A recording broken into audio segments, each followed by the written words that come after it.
Everybody, hope you are having a fantastic day, and yeah, it's nice weather, so we're all on good form.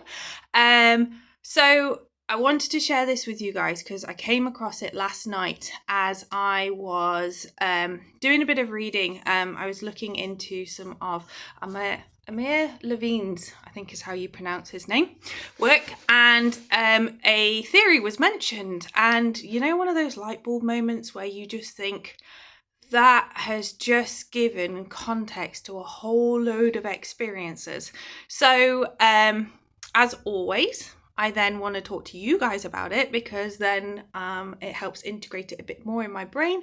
But also, I always think that knowledge shared means that more understanding means more progress means happier people.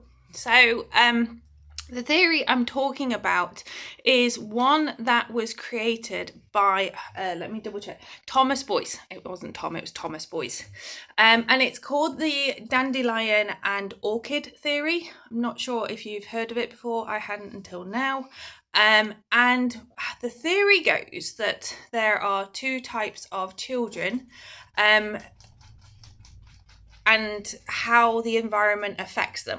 So you have the dandelion children. The dandelion children are very resilient. I will get my list because I want to make sure that I give you the right information.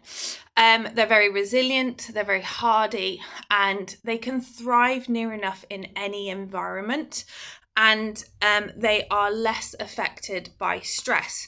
So if you can think about dandelions, they can grow between cracks in the pavement, they can grow wild in the fields. We've got tons of them in the moment in the field. And they're just pretty robust. Like, the soil doesn't need to be special, the weather doesn't need to be a certain temperature, and you can look around your everyday experience and you can see those children who generally they have their good days and bad days, but generally they can manage wherever they are. And that is quite a large proportion of the population. Then you have the other type of children, which are the orchid children. Now, the orchid children are very sensitive to their environments, just like an orchid. So what it means is they are much more vulnerable when an environment isn't suiting them, and their effect of that environment will be more dramatic than, say, for the dandelion children. So, with that, what will happen is they don't handle the stress as well, and you'll see it with mental health and other presentations, physical health, with regards to how they are challenged by just the environment, just by the interactions with people. However, there is a good side. There is a good side to the orchid.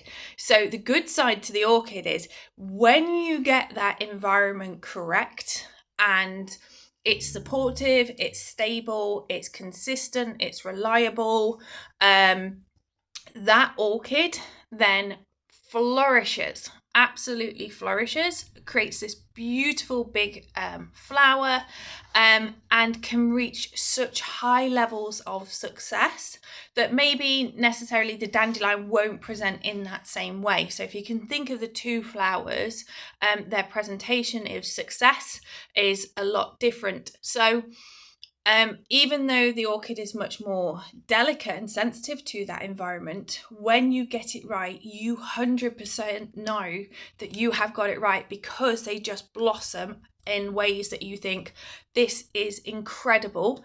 And from that blossoming, they can reach levels of success that we probably wouldn't have initially thought was able and capable. So yeah, I thought that was a really, really interesting theory, and it helps us when we are looking at the things we're presented with each day, that sometimes individuals can get quite disheartened, overwhelmed, frustrated when things aren't lining up and they just can't understand why. And I think if you could look at your child or whoever you're interacting with and maybe look at, hang on a second, are they really sensitive to this environment?